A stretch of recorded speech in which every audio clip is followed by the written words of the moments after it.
Presentazione della Fossaltese 2022-2023, una squadra rinnovata sotto certi aspetti, rinnovamenti mirati e ovviamente il solito grande obiettivo che è di guardare sempre più in alto. È vero, è giusto guardare sempre più in alto e Fossaltese lo fa tutti gli anni con i ragazzi, con la prima squadra ovviamente, quindi se abbiamo fatto il quinto posto, il terzo, il quarto e il terzo, cerchiamo di rimanere in quella zona lì. L'obiettivo di quest'anno, come sempre, è far crescere i ragazzi che fanno parte di questa rosa. La maggior parte sono una conferma della rosa dell'anno scorso, alcuni giocatori servono per confermare quelli che sono gli obiettivi di una società che sta crescendo di anno in anno. Avete cambiato allenatore, quest'anno c'è mister Moreno Tomasello.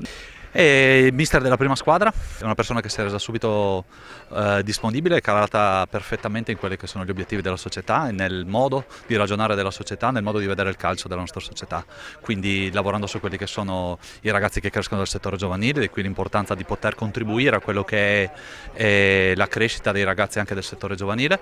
Quest'anno facendo la squadra juniores, facendo la squadra allievi, facendo la squadra giovanissimi e ovviamente anche tutta la parte bassa della filiera, possiamo contare su una persona che ha grosse competenze e che potrà trasmettere il suo entusiasmo e la sua voglia di vincere e di giocare a calcio ai ragazzi che erano qua l'anno scorso e anche a quelli che sono arrivati quest'anno.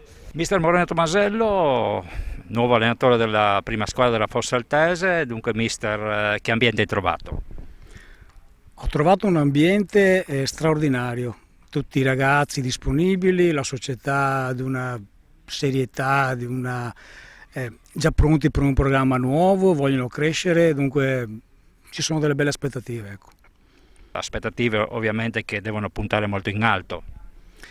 Sì, beh, noi vogliamo fare una cosa programmata, non vogliamo partire subito a 100 e dire che vogliamo vincere il campionato. Lavoriamo, poi se man mano che andiamo avanti le cose vanno bene e c'è questa possibilità, ben venga, però non credo che sia l'obiettivo principale è vincere il campionato. L'importante è far crescere e soprattutto far crescere i ragazzi che sono dietro, giovani, che ce ne sono abbastanza validi.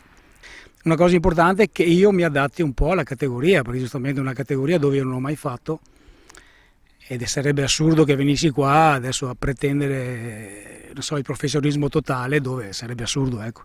Mi devo adattare io. Ecco, è questo che volevo chiederti, che cosa ti ha spinto appunto a scendere di categoria rispetto al tuo standard abituale?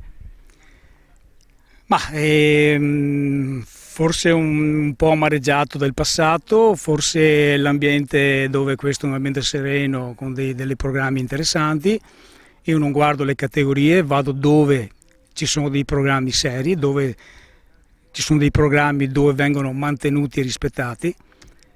E poi il tempo dirà se ho fatto bene o ho fatto male, ma io sono entusiasta e ho accettato subito, rinunciando a altre richieste, però penso di aver fatto la scelta migliore.